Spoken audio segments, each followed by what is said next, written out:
నేను ఏం మాట్లాడాలని ప్రిపేర్ అవ్వలేదు కానీ there is a pain in my heart. So almost ఇప్పటికి ఒక 14 రోజులు అవుతుంది ఇన్సిడెంట్ జరిగి. కానీ నేను హ్యూమన్ రైట్ కమిషన్కి అలాగే ఉమెన్ కమిషన్కి కంప్లైంట్ చేసి కేస్ నెంబర్ వచ్చే వరకు వెయిట్ చేయడం జరిగింది.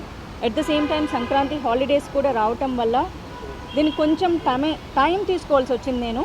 అండ్ నాకు కూడా నా మానసికంగా నేను చాలా పెయిన్, డిప్రెషన్ నా ఫేస్లో కూడా తెలుస్తుంది. ఐమ్ నాట్ వెల్ అసలు.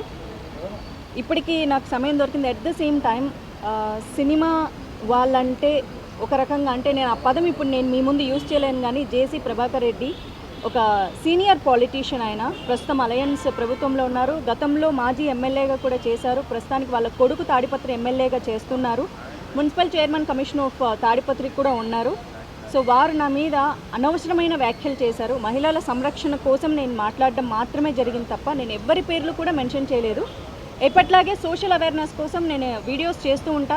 సినిమా ఇండస్ట్రీలో చాలామంది అమ్మాయిలకు జరుగుతున్న అన్యాయాల మీద నేను ఎన్నోసార్లు మాట్లాడాను కూడా, కానీ సినిమా ఇండస్ట్రీ ఎప్పుడు కూడా నేను మాట్లాడింది కండెమ్ చేయలేదు. అండ్ శివబాలాజీ గారికి, మాధల్ రవి గారికి కాల్ చేయడం జరిగింది.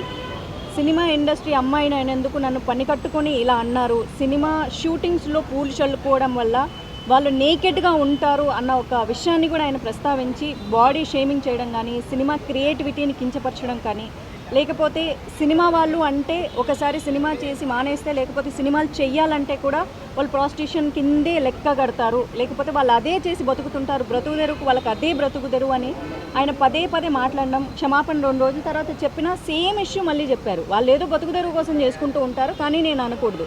సో సినిమా వాళ్ళంటే ఇంకా బతకడానికి ఇంకా వేరే పనేం లేదు. నా పార్టీకి నేను సినిమా ఇండస్ట్రీలో ఈ మధ్యకాలంలో సినిమాలు చేయట్లేదు. నేను బెంగళూరులో జాబ్ చేసుకుంటూ అక్కడ బ్రతుకుతూ ఉంటే నన్ను పుల్ చేసి ఇలాంటి మాటలు మాట్లాడడం నాకు చాలా చాలా బాధ కలిగించింది.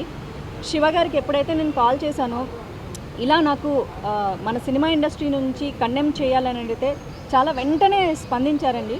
15 సంవత్సరాలుగా శివబాలాజీ గారు కానీ, మాధల్ రవి గారు నాకు మంచి సన్నిహితులు. బట్ ఇక్కడికి వచ్చేసరికి స్నేహితులు అన్నది ఇంపార్టెంట్ కాదు. ఎందుకంటే మాకు కొన్ని బైలాస్ ఉంటాయి.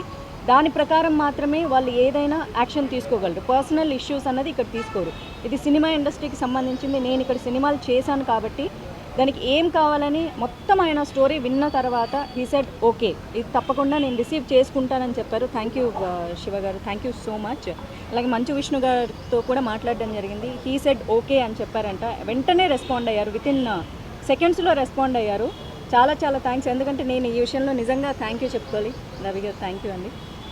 బికాజ్ నేను చాలాసార్లు సినిమా ఇండస్ట్రీ మీద ఎన్నో విషయాల మీద నేను చాలా హార్ష్గా మాట్లాడడం కూడా జరిగింది. కాకపోతే ఇండస్ట్రీ ఒక్కటే అనుకుంది, మాధవి ఎప్పుడు మాట్లాడినా కఠినంగా మాట్లాడుతుందేమో కానీ బట్ రైట్ టాపిక్ మాట్లాడుతుంది మా అమ్మాయి అనుకున్నారు. అందుకే ఈరోజు మా అసోసియేషన్ కూడా స్పందించింది. నేను నిజంగా మనస్ఫూర్తిగా థ్యాంక్ యూ చెప్తున్నాను. ఎందుకంటే మాధవీలత అనే అమ్మాయి ప్రజలకు తెలిసింది సినిమా ఇండస్ట్రీ ద్వారానే. ఆ రెస్పెక్ట్ నాకు ఎప్పుడు ఉంటుంది. ఈ రోజుకి నేను ఈవెంట్లు చేయగలుగుతున్నా, డిజిటల్ యాడ్స్ చేయగలుగుతున్నా కేవలం సినిమా ఇండస్ట్రీ వల్లే.